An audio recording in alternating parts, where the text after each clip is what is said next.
in this big blue book, there's a kind of a description of the problem, and there's people with the moderate problem. They're the kind of people that go and maybe have a shooter and a little after work drink at the pub, say high five to the boys, and then it's dinner time. They go home for dinner. Then there's the hard drinker. He goes to the pub with the boys after work, has a couple cheers, has a couple shooters, and goes back for dinner and asks his wife, maybe, could I go see the boys after?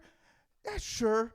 Or maybe not, and it's not a big deal. He either goes or he doesn't, but he shows up for work the next day because he has a little curfew at maybe 10 o'clock to go back to bed. And then there's the, we call it the real, the real drinker, the real alcoholic. And so he goes after work to have a couple shooters with the boys, high-fiving, tickle fighting, and it just gets carried away, and we don't show up for dinner. And he looks at his clock and goes, oh, it's curfew time. I got to get to work tomorrow. It's 10 o'clock. I'll just have one more. And he keeps changing his mind. That really is a significant thing, that we think we change our minds, but we actually have no control. And then it's 2 a.m, and he's filled with anxiety because he has to get up for work tomorrow. And he's like, the bar is closing. I can't go home right yet. Somebody's inviting me back to their house. Maybe we'll just have a little nightcap. And, I'll get the sleep. I'll pay the price tomorrow.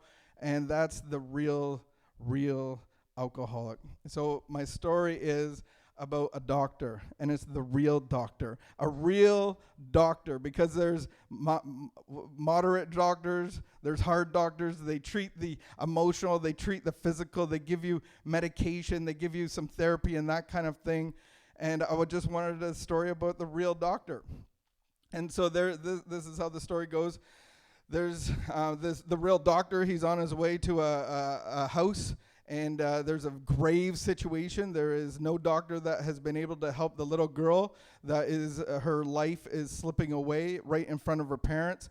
And they reached out, and they needed a real doctor, and the real doctor's coming. There's a crowd coming too, because this is a serious situation. There's people pushing, there's bustling, hustling. They're like, it's getting hype on the streets. And so there's this other person that needs a real doctor, and she's been an outcast of society. And this is where the story gets awkward, because she has a problem that hasn't been fixed for about 12 years. And the problem is, some of you ladies know it. I know that there's an app for it, and it's like 28 days, 30 days, 27 days. What's it called? I'm looking at ladies. Okay, no one has, there's an app, and this is what the problem is. And this is where the awkward problem comes. And that time of the month, the app is broken, and she has been bleeding for 12 years. And there is no hope, and there is no doctor, and she has been isolated and ostracized from her community. No man wants anything to do with her, and she is beyond all help of the doctor. And so now we see this lady, and she sees the real doctor. And she tries to get in. She tries to, if only I can touch, maybe something will happen. And she finally squeezes herself through the noise and the bustle, and she touches his coat as he's going by, and she falls on the ground. And she feels something inside of her. And then all of a sudden the doctor says, "Stop." What just happened? And he says to his crew, "Somebody just touched me." And they're like, "Everybody just touched you. We got armpits in front, we got sweat dripping. Well, everybody's touching you. What do you mean?" "Somebody touched me and power went out of me." And he's looking around, "Who touched me?" And then he sees the girl on the ground. And she says, "I touched you." And he gets down beside her, right in front of her, and says, "Daughter, you have been healed." And she goes, "It's because I touched you." And he says, "No, it's because of your faith. And your faith gives you real power."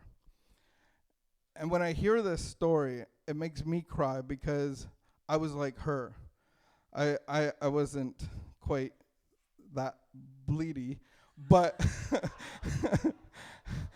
but I was bleeding, and I couldn't find employment, and I couldn't find family, and I was rejected and rejecting everything that I knew and loved and cared about in this world. And the only help that I could find was from a real doctor. And so because of my faith, I can be healed and restored. And so that doctor is available for everybody through faith.